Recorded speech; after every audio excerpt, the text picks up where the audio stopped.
Bonjour, bien-aimés dans le Seigneur, quelques minutes de votre attention et quelques temps de réflexion, quelques moments de silence fera bien l'affaire pour parvenir à quelque chose.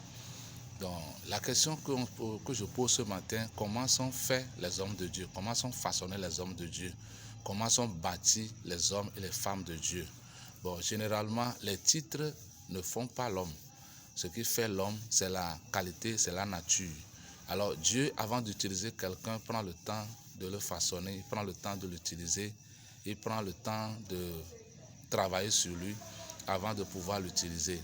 Bon, il est facile de devenir un enfant, mais pour devenir un fils, cela demande des processus.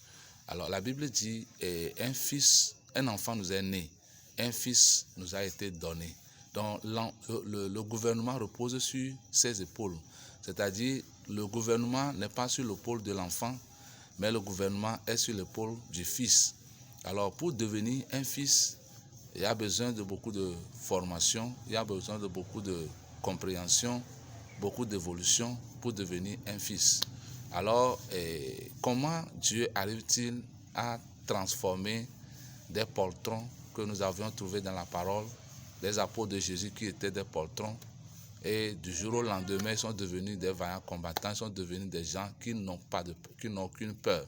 Ça veut dire qu'il y a un travail que Dieu a fait dans leur vie, il veut dire que quelque chose que Dieu a utilisé pour les bâtir. Alors quand nous revenons un peu dans le fait, prenons une semence. Avant que la semence ne soit une bénédiction, elle doit être abandonnée à la terre, dans l'obscurité, dans la solitude, et c'est là où elle développe une nature pour être une bénédiction à celui qui l'a semé.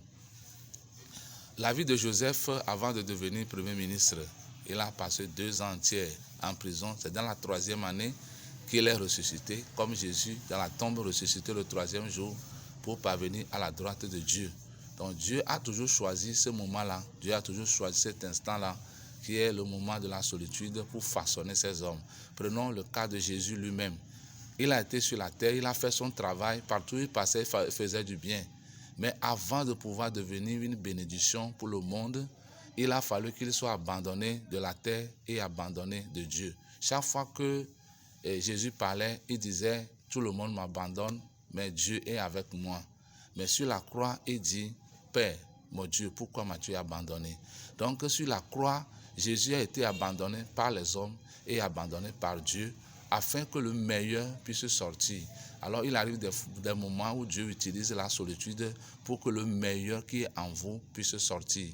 Nous avons vu Jacob qui était le patriarche, qui devait porter cette bénédiction-là à la descendance future, c'est-à-dire à ses 12 fils.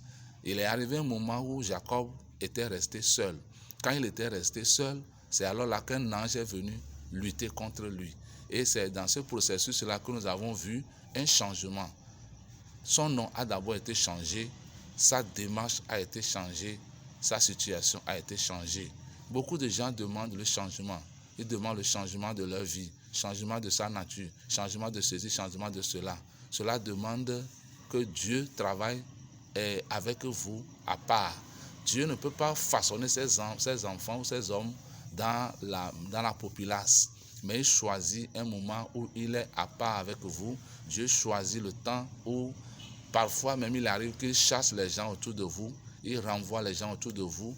Et tu vas voir que bon, les gens ne vous aiment pas, les gens vous persécutent, les gens parlent mal de vous. Tout cela, parfois, ce sont de très bons signes que le Seigneur s'est chargé de votre cas pour faire de vous quelque chose. Il y a beaucoup de choses qui sont cachées en nous, mais que Dieu veut révéler, Dieu veut refléter, Dieu veut manifester. Maintenant, dans cette manifestation, il faut que quelque chose se passe en dehors de la vue des hommes.